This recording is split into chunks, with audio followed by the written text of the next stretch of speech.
La dernière question derrière. C'est le monsieur qui avait déjà levé la main, donc on va lui donner la parole. Il est déjà debout. Et ce sera la dernière question, vous comprendrez. Merci beaucoup. J'espère, merci beaucoup. Bonjour, c'est Morama du journal Enquête. Moi, ma question, c'est toujours sur la renégociation des contrats pétroliers. Quand on parle de renégociation, naturellement, beaucoup de Sénégalais, en tout cas, pensent au secteur pétrole et gaz.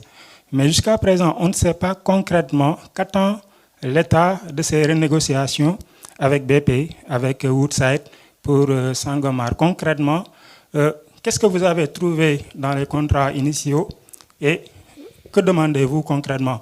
D'autre part, les compagnies, on apprend que jusqu'à présent, elles attendent d'être saisies par le comité, mais jusqu'à présent, il n'y a pas de négociation concrète entre le comité et ces compagnies. Merci. Que répondez-vous à ce niveau?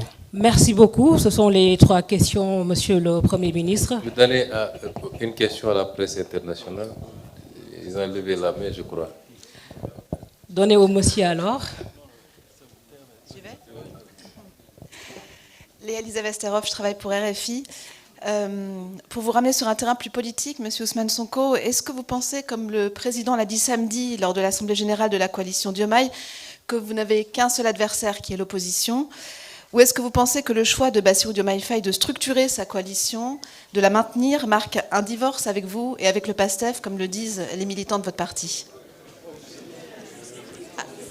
Monsieur le Premier ministre, nous allons vous passer la parole pour les questions relatives au sujet du point de presse sur la renégociation des conventions et des contrats. Merci.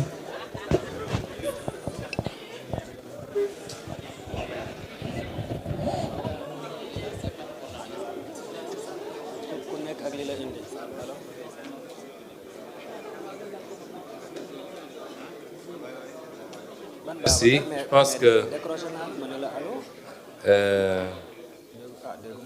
la première question a porté sur Woodside. J'avoue que je n'ai pas bien compris parce que je ne sais pas d'où viennent les 43% et tout ce qui a suivi. Je n'ai pas bien compris. Monsieur le ministre, si vous avez mieux compris. Merci, Monsieur le Premier ministre. Bon, en tout cas, ce qu'on peut dire sur la question, c'est qu'il faudrait comprendre dans le secteur pétrolier l'origine. Ça, c'est une vision synoptique qu'on va essayer rapidement de donner. C'est des projets qui coûtent extrêmement cher. Développer un projet coûte extrêmement cher et en général, dans la partie même primaire sur la recherche et l'exploration en général, la société nationale ou l'État ne met pas de contribution financière. C'est l'opérateur qui vient, qui prend le risque et qui porte en général la société nationale. Maintenant, il y a des quotités qui sont définies dans le cadre des contrats de recherche et de partage sur le développement du projet. Donc, à cette étape-là, il y a un niveau d'investissement que la société nationale ne supporte pas. Quand on commence le développement et la production, il y a un niveau de contribution que la société intègre dans le développement du projet, ainsi de suite. Mais ce qu'il faut comprendre, c'est que aujourd'hui, si on prend le cas de Woodside, le projet a connu une prise en charge de ce qui devait être à l'origine une contribution de Petrosen. Et d'ailleurs, c'est un point qui est en train d'être discuté aujourd'hui parce que Woodside nous dit, nous vous avons porté, aujourd'hui dans les ventes, on va récupérer ce sur quoi nous avons porté, donc vous n'avez plus le droit d'accéder. Donc ils sont en train de vouloir nous facturer un montant de 71 milliards. Mais c'est ne pas connaître déjà Alioune Gueye, il est tellement teigneux et têtu. Ça, je viens de le dire, il est en train de faire un excellent travail dans la discussion pour défendre crânement les intérêts du Sénégal, alors qu'à l'origine, les dés ont été pipés parce que c'était très, très, très mal négocié. Aujourd'hui, ce qu'on fait, c'est à la limite courir derrière une situation qu'on est en train d'essayer de rattraper. Et je pense qu'en fait, des jalons sûrs sont en train d'être posés pour trouver les meilleures réponses dans la défense stricte de l'intérêt du Sénégal sur l'intégralité des projets, qu'il s'agisse de GTA, qu'il s'agisse de Sangomar ou de Yakar Teranga ou sur les autres projets. Voilà un peu une réponse globale qui précise ce point-là, Monsieur le Premier ministre. Merci. Je pense que, de manière générale, pour les renégociations, il faut comprendre qu'il peut y avoir plusieurs axes de renégociation. Le premier axe, c'est l'aspect juridique, qui est le plus important pour moi, parce que c'est celui-là qui peut nous permettre d'aboutir quelquefois même à la reprise d'un certain nombre de permis. Nous avions beaucoup travaillé sur ces questions-là et nous avions dit, pour tous les permis qui ont été attribués en violation de la loi, nous donnerons tous les moyens pour les reprendre. Et nous sommes en train de le faire. Je vous ai cité tantôt un certain nombre de permis qui ont été retirés de 2024 à maintenant. Je vous ai parlé aussi d'un bloc extrêmement important. Rien que ce bloc, la récupération de Yakateranga, la reprise de Yakateranga et du phosphate, rien que ces deux-là auraient pu suffire à la renégociation. Rien que ces deux-là.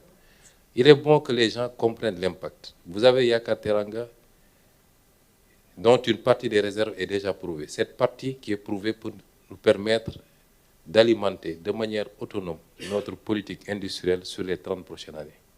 Rien que Yakateranga. Il faut qu'on comprenne les enjeux. Et il est évident que les réserves à prouver sont encore extrêmement importantes. 2,5 ou 2,7 TCF sur 27 de réserves projetées. Vous comprendrez la marge que nous avons. Donc, sur les attributions qui ont été faites en violation de la loi, ça c'est l'aspect juridique. Il peut y avoir des problèmes d'ordre technique sur la réalité des investissements réellement consentis. Il peut y avoir des problèmes financiers ou fiscaux. Vous avez entendu des redressements fiscaux qui aujourd'hui font l'objet d'arbitrage. C'est autant d'éléments qui peuvent structurer les relations entre l'État et ces entreprises. Le meilleur profit possible de cette relation avec ses partenaires, tout en évitant, quelqu'un a posé cette question. Notre souhait, c'est d'aboutir à des compromis. Nous essayons le mieux possible et le plus possible d'aller vers ces compromis. Pas de compromission, mais des compromis. Les constats sont faits et une fois qu'ils sont faits, nous invitons nos partenaires autour de la table de discussion. Et pour répondre par ricochet à celui qui a demandé que beaucoup de ceux se disent qu'ils attendent le comité, il y a des négociations avec tout le monde, sans exception. BP, Cosmos, on vous a dit ici ce qu'on est en train de faire avec Cosmos, le compromis qu'on a trouvé sur les semaines ou mois à venir. En tout cas, je ne pense pas qu'on sortira du mois de juin. Aussi bien Cosmos que Petrosen sortiront. L'État du Sénégal reprendra son bien et verra avec qui il travaillera, certainement notre opérateur national. Donc, nous discutons avec tout le monde. Maintenant, les canaux de discussion peuvent différer. Pour certains, nous laissons le ministère et Petrosen conduire les discussions. Pour d'autres, c'est le comité. Mais ils sont tous en contact avec l'État du Sénégal et les négociations se poursuivent. Et ça, c'est ça notre stratégie. Éviter autant que possible les contentieux. Quand on se retrouve autour d'une table, nos partenaires acceptent un certain nombre de choses et nous faisons des concessions sur ce qui est concessible. Et c'est pourquoi jusqu'à présent, il y a encore des récalcitrants, mais on a eu beaucoup d'accords. Des avenants ont été signés, je l'ai rappelé lors de mon propos introductif, et nous allons essayer de continuer autant que possible sur cette lancée. Maintenant, s'il y a des blocages et que ça ouvre sur un contentieux, nous nous donnons les moyens de faire face à ces contentieux. Mais soyez sûrs que nous avons du répondant parce que nous travaillons de manière méthodique. Nous essayons de documenter le maximum possible nos dossiers. Et c'est pourquoi jusqu'à présent, nos partenaires ont compris, ont accepté. Mais sur certains enjeux stratégiques, je crois que nous pouvons nous trouver dans des situations contentieuses. Sur ce qu'on est en train de faire avec tout le monde, vous me permettez Les questions de souveraineté sont importantes. Nous allons de plus en plus enregistrer des chocs au niveau mondial. Si ce n'est pas les pandémies, c'est les guerres fomentées, déclenchées, et malheureusement, avec leur lot d'impact très négatif sur tous les pays du monde, il y a des pays qui sont déjà en pénurie. Nous essayons d'évaluer quotidiennement nos stocks. Nous ne sommes plus trop loin de la rupture, ça c'est sûr. Et c'est pourquoi il est important, dans la gestion de ces ressources, de se donner les moyens de son autonomie d'abord, avant de songer à exporter. Nous y travaillons. Pour le pétrole de Sangomar, ce n'est pas forcément le pétrole le mieux adapté à nos besoins. Le mieux adapté à nos besoins de raffinerie, de raffinage. Je crois qu'il y a des pétroles beaucoup plus adaptés, notamment ceux que nous importons du Nigeria, la variété ERA. Notre pétrole est beaucoup plus adapté à d'autres marchés. Mais dans le contexte actuel, et nous avons discuté, monsieur le directeur général de la SAR est ici présent dans la salle, monsieur Habib, nous avons discuté déjà avec notre partenaire Woodside. Si la crise devait prendre une certaine envergure, c'est de pouvoir utiliser autant que de besoin ce pétrole avec des rendements moins importants, mais nous pouvons satisfaire au moins 50% de notre marché avec ce pétrole. Donc nous avons déjà pris ces mesures-là et c'est le lieu de lancer un appel aux Sénégalais que nous commencions déjà à nous préparer à cette crise. Nous sommes un pays aux besoins extrêmement extravertis. Nous dépendons beaucoup de nos exportations. Et le moindre choc exogène a des répercussions extrêmement difficiles. Le gouvernement avait fait beaucoup d'efforts pour la réduction du coût de la vie, notamment les produits pétroliers, justement, les denrées de première nécessité. Jusqu'où nous pourrons tenir, peut-être plus pour très longtemps, il faut que nous commencions à nous y préparer, notamment par nos attitudes et nos habitudes de consommation. Réduire un peu un certain nombre de consommations, le gaspillage, parce que nous ne savons pas combien de temps cette situation va durer.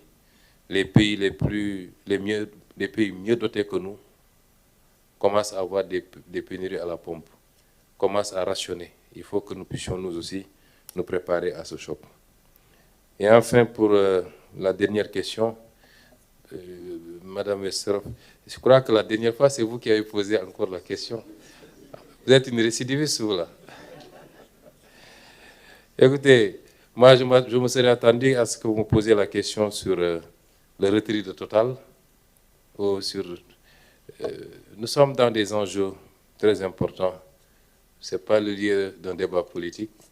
Et certainement, dans un autre rendez-vous, nous aurons à vous répondre. Mais aujourd'hui, nous nous préoccupons beaucoup plus d'enjeux. Le débat politique au Sénégal est un débat comme dans tous les pays, mais ça ne va pas au-delà. Les enjeux ne sont pas politiques pour le moment. C'est des enjeux d'économie, c'est des enjeux sociaux, et nous préférons mettre le cap sur cela. Merci et bon dogo à tous. Merci beaucoup.